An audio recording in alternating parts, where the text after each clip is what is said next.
అంత అద్భుతమైన హేరంబ గణపతి లోపల ఆ సైకత లింగం, ఇసుకతో రామచంద్రమూర్తి ప్రతిష్ఠించినటువంటి లింగం. శివకేశవుల మధ్య ఏ భేదము లేదు. ఉన్న ఒక్క పదార్థమే శివుడిగా కేశవుడిగా ప్రకాశిస్తోందని నిరూపణం చేసింది. పోతన గారు భాగవతాన్ని ఆంధ్రీకరిస్తున్నారు. ఆంధ్రీకరిస్తుండగా ఆశ్చర్యకరమైనటువంటి సందర్భం ఒకటి జరిగింది. ఆయన చిన్ని కృష్ణుడికి పట్టు దట్టి కట్టి ముత్యాల సరాలు కొప్పుకి చుట్టి అమ్మ మెడలో నీలపతాక వేసింది. అంటే పెద్ద గొలుసు తీసి దానికి నీలమణి వేసింది. వేసి ఆ పిల్లవాడిని విడిచిపెట్టింది. చిన్ని కృష్ణుడు పాపుతున్నాడు. ఆ పాపుతున్న కృష్ణుడి గురించి పోతన గారు రాస్తున్నారు. అకస్మాత్తుగా పోతన గారికి ఒక దర్శనమైంది. ఆ దర్శనాన్ని ఆయన పద్యంగా ఇచ్చారు. అనువుదనంటిన ధరణీ పరాతంబు కురిచిన విభూతి పొతగాగా ముందర వెలుగొందు ముక్తాలలామంబు తొడల సంగడిగాని గమటగాగా అలభాగంబుపై మనకు నావిడి బొట్టు కాముని కాల్చిన కన్నుగాగా కంఠమాలికలోది ఘననీల రత్నంబు గమనీయమను మెడ కప్పుగాగా ఆరవందులుగా హారవందులు కాక బాలదీల ప్రౌఢ బాలకుండు శివుని పల్లి ముక్తి శివులకు తమకును వేరుదేవి తెలియ వెలయునట్లు అన్నారు. ఆ ఆడు భూమి రాసుకున్నటువంటి శివుడు నాకు కనబడ్డాడు. ఆ చిన్ని కృష్ణుడి మెడలో అమ్మ హారం వేసి నీలపతాక వేస్తే దాని కాంతి కంఠం మీదకి ప్రసరిస్తుంటే నాకు గర్వ పానం చేసినటువంటి పొక్కు వేసి ముత్యావసనాలు పెడితే చంద్రవంక అలంకరించుకున్న పరమశివుడు కనబడ్డాడు. ఆ మెడలో అనేక హారముల చేత అలంకృతుడైనటువంటి బాలకృష్ణుడు నాకు సర్పభూషణుడైనటువంటి పరమశివుడిగా కనపడి, ఓడిపోతన నాకు విష్ణువుకి భేదం లేదు, మేమిద్దరం ఒకటే అని నాకు తెలియజేస్తున్నారా అన్నట్టుగా నాకు బాలకృష్ణుడిలో శివుడు దర్శనమయ్యాడని పోతన గారు రాసుకున్నారు. పోతన గారు ఎట్లా రాసుకున్నారో అట్లా శివకేశవుల మధ్య అభేదాన్ని తెలియజేస్తూ ఇక్కడ ఇంత గొప్ప శివలింగం, లోపల అంత గొప్ప నరసింహస్వామి విరాజమానులైనటువంటి పరమాద్భుతమైనటువంటి క్షేత్రం. ఈ క్షేత్రం ఒక్కొక్కసారి బాగా యాదవకాయంగా చేసిన పాయసం తాగేసాం అనుకోండి, నీరు వచ్చినప్పుడు ఆ సుగంధం మళ్ళీ మళ్ళీ మళ్ళీ మళ్ళీ ముక్కులోకి వస్తుంటుంది.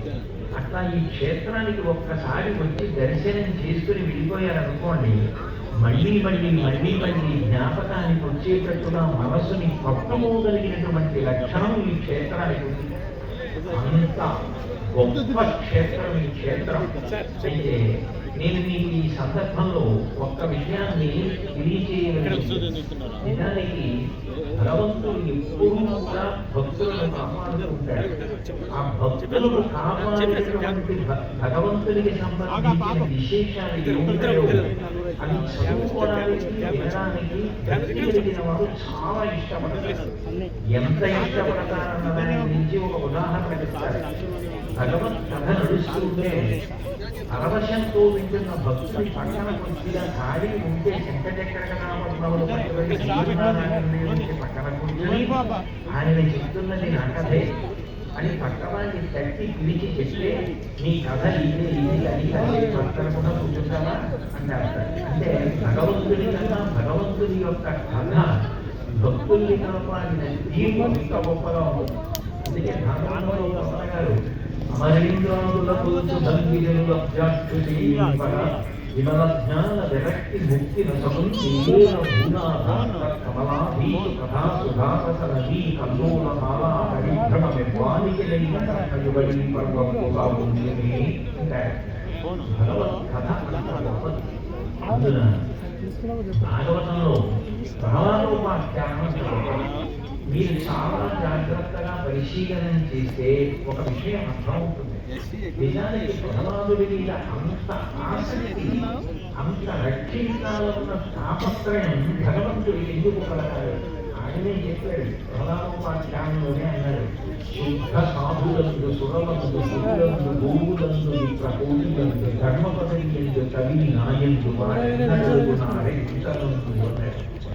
శుద్ధ సాధులందు ఇక భగవంతుని సంపదనకు వీరొకటి వీరిని నమ్ముకున్న వాడు ఎవరుంటారో వారిని రక్షించడం తన కర్తవ్యంగా భగవంతుడు భావించాడు. ప్రభావానికి యొక్క గొప్పతనం ఎక్కడుంది? ఎందుకు ప్రహ్లాదుడి కోసం భగవంతుడు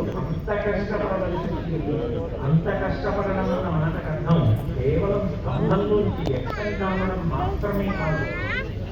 ఒక తండ్రి కొడుకు ఏది చేసినా చనిపోవట్లేదని ఏడవడం ఇది ఎక్కడ వినడం ఒక ప్రహ్లాదులోనే కనపడుతుంది. ఏ తండ్రి అయినా లోకంలో ఏం కోరుకుంటారంటే నా కొడుకు దీర్ఘాయుష్యం కావాలి, నా కొడుకు చేతుల మీద నేను వెళ్ళిపోవాలని కోరుకుంటాను. కానీ ప్రహ్లాదోపాఖ్యానంలో హిరణ్యకశిపుడు నేను వీళ్ళు ఏం చేసినా చావట్లేదు, అసలు వీళ్ళు ఎట్లా చచ్చిపోతారని నిలబెట్టుకుంటాడు. ముంచిని వాస్తులు గదలబొత్తి శైలకంబులను దృగ్వించి శస్త్రరాజి పుడిపించి మీద దివేంద్ర పంక్తి రొప్పించి ధిక్కరించి క్షిపించి ఘోర ప్రవాసులందు పోయించి